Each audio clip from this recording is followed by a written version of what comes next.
As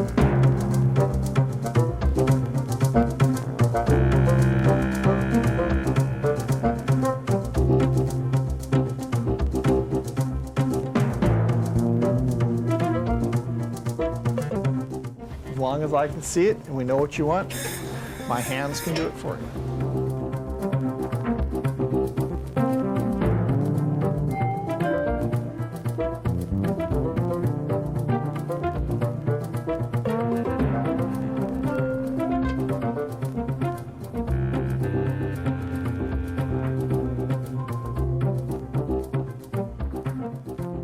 Nevada has always been a hat-oriented state before Nevada was even a state. Its main money still, not gaming, is mining and agriculture.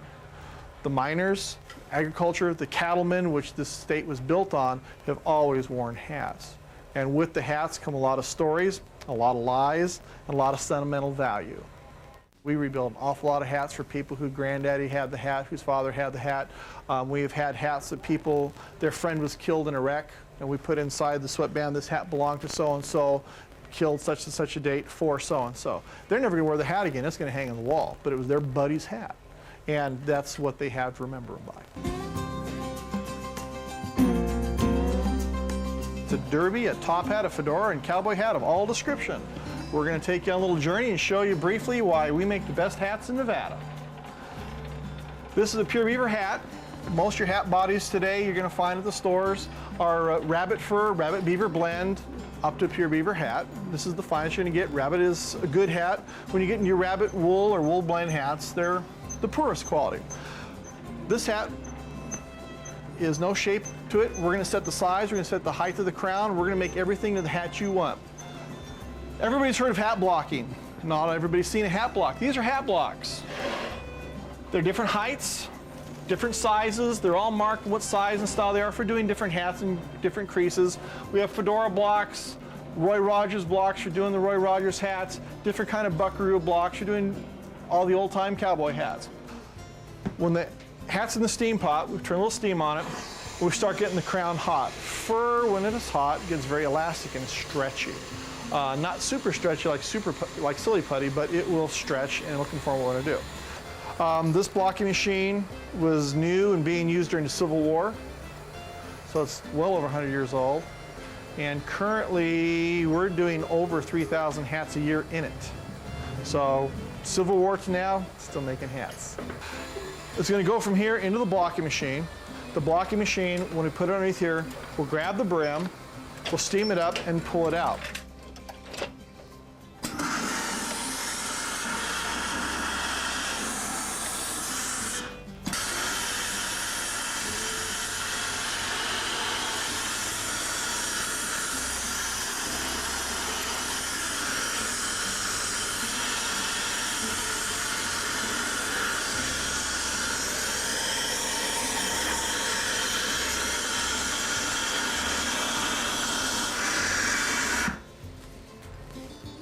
Blocks in. This is one of our crown irons, and it's doing what it looks like it's doing. It's ironing the crown of the hat. The wood block we put into the hat body, this block has become an ironing board. It's shrinking the fur down to the block. We're not shrinking it lengthwise up and down, we're shrinking it density. We're making it denser, thinner, but there's more material in lesser space. We tie the hat off onto the block so it won't shrink up, it holds on there with a crown iron, and this goes on until it's nice and smooth and it's pretty much dried out. A lot of people who make hats today, they don't understand the material they're working with. When we use these old crown irons, they shrink the fur, they continue the fur felting process. It makes a denser, higher quality hat. It's going to last you longer, it's going to clean easier, it's going to wear much better, and they also look nicer. When we finish the crown, to put the finish on it, we literally sand the hat. We use different sandpapers and other materials to get the finish we want. On a black hat, after you finish sanding, everything's done, you have a bit of fuzz, little fur that needs to be singed off. We take a brush, we'll rough it up a little bit, so we make sure it absolutely stands up as much as possible.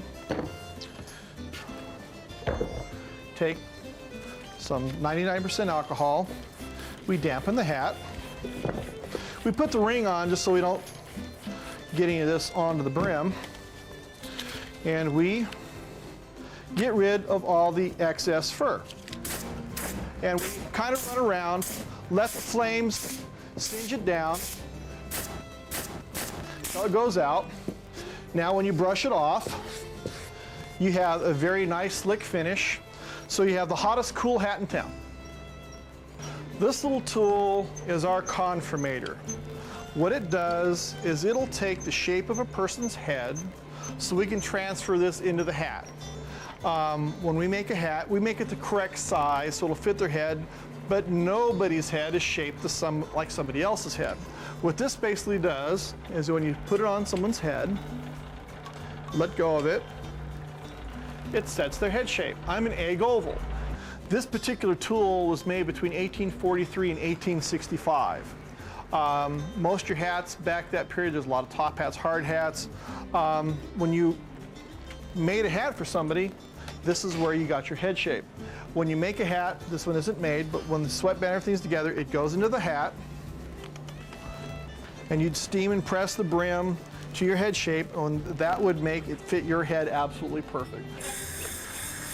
The crease we're going to put in this hat is called an arena crease, like a roping arena. Get it nice and hot so it's pliable. Put the crease in. When it cools, it'll stay. A lot of people don't know how to crease a hat anymore. And because we do hand crease, we can truthfully say we can make you any crease you want. As long as I can see it and we know what you want, my hands can do it for you.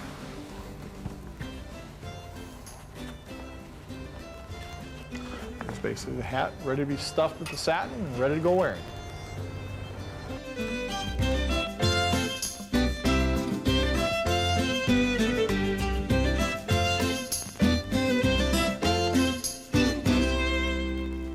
With a hat, you can change hats and change your image, not your clothes, just change hats, you totally change your image.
More local news when you want it. News 13 inside Las Vegas.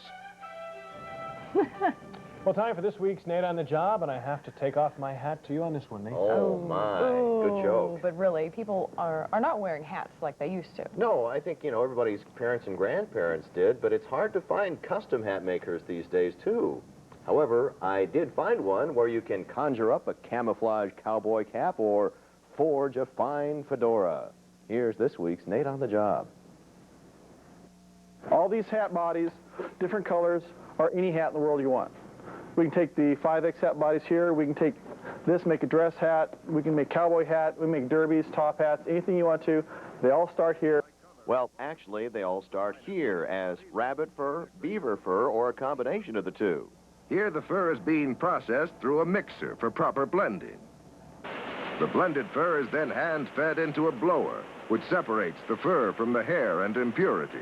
Here the fur is being transported into what is called a former, where it's sucked into an inverted ice cream-type cone that is approximately 30 inches tall. That cone shape goes through a whole lot of wetting and shrinking before it becomes the hat body that we're working with today. Now, these are all the different ones for all the different sizes? Yeah, for this Hat maker David Johnson's picking out a block, a piece of wood cut to the size of a person's head and the height of the hat they want. now we put it over here.